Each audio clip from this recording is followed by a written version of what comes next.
everybody, I'm Laura and you're watching Atomic News TV, and yes, I'm doing a drive time video. I apologize for the angle of the camera, but I am wearing a logo shirt for where I work, and I've always said if you figure out where I work, that's fine, no problem. I get people that come in and take photos with me, but I'm not going to advertise to the world where I work. And mixing political views and your employer don't work so well, because there's some people out there that will actually believe that what I think is what the company I work for thinks, and that is not necessarily true. So let's get down to business. Taylor Swift decided to get political at the VMAs. Now, another thing I've always said, don't mix music and politics, all right?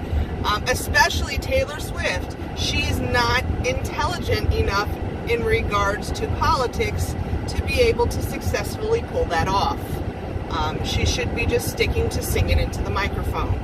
But she did perform one of her songs. I forget what it's called, but it has to do with coming out and,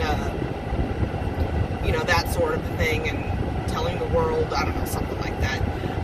And when she performed, it was full of, rainbows and colorful people dancing, and,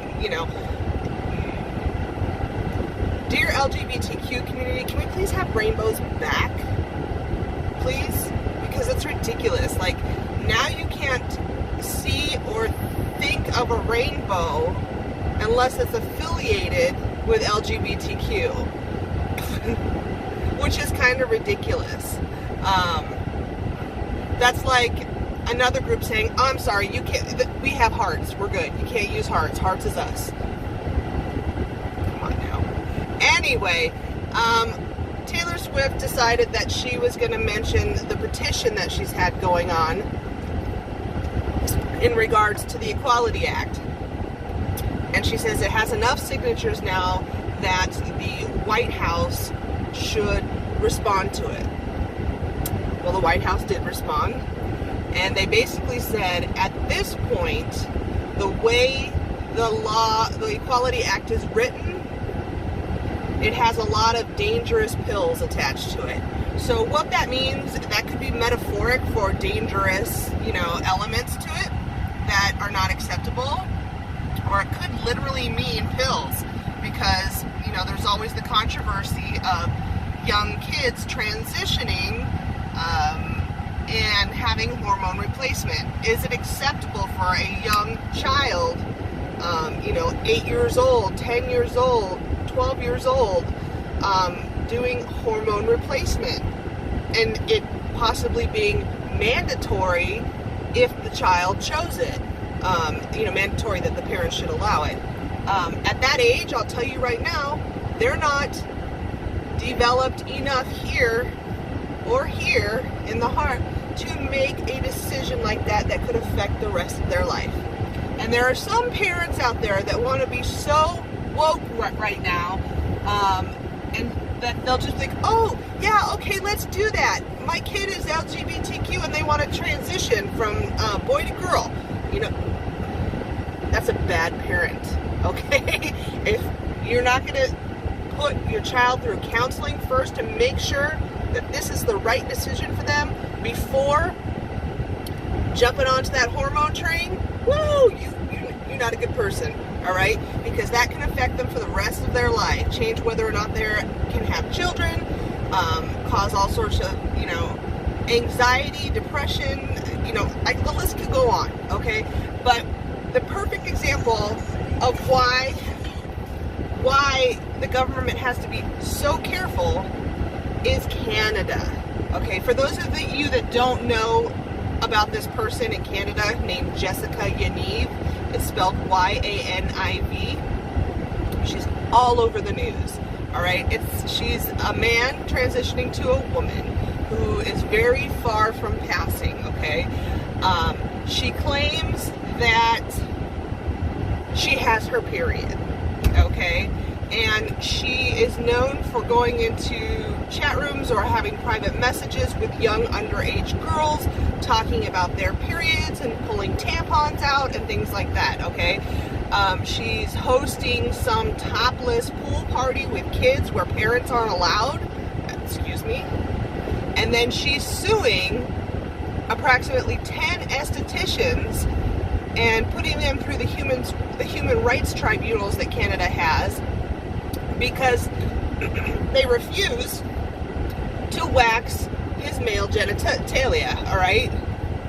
I'm sorry, I flip between calling him or her and her or him, I don't know. Yeah, and these women that refused to do it either said, you know what, I don't feel comfortable because this person, as you'll see if you Google him, her, is creepy AF, okay? Some said it's against my religion. Others said I don't feel like I'm trained to do, you know, work on males because it's different. It's very different. You know, what you do for a woman is not going to be the same that you do for a man. So a couple of these women have lost their jobs, lost their business, and he's just going after one after another because they won't wax him, all right? But Google this person, Jessica Yaniv, Y-A-N-I-V, and that is a prime example of why the government must be so careful when they approve the Equality Act, okay? And first of all, we are all equal, regardless of what some of you may think. We are, with an exception of transgenders in the military, and you know what, I'm fine with that. Too much going on up here and here to be properly serving in the military, in my opinion. So I'm good with that. That's the only thing. Everything else, dude, it's already the law. You know, what the left wants is for us to turn into Canada, where in Canada you are forced, no matter what, to comply with requests from LGBTQ to do things like wax your balls. Even though you're quite obviously a creep. That person was also seen, you know, taking photos in a changing room with little girls in the background. Like, it's no. This is all allegedly. Okay, I have to put that in there. Allegedly. So, Taylor Swift, stick to music, honey. All right, because that's all you're good at. That's it. Okay. And VMAs, shame on you for letting a person have a platform like the VMAs to push politics, okay? Shame on the VMAs. It's not a political show. It's about music, all right? It's about videos. It's about the music industry and that type of art. Politics does not fall into any of that. Politics is not an art. So, that having said, I'm almost at work and I've got to get to making some money. So until the next video, you guys, peace out.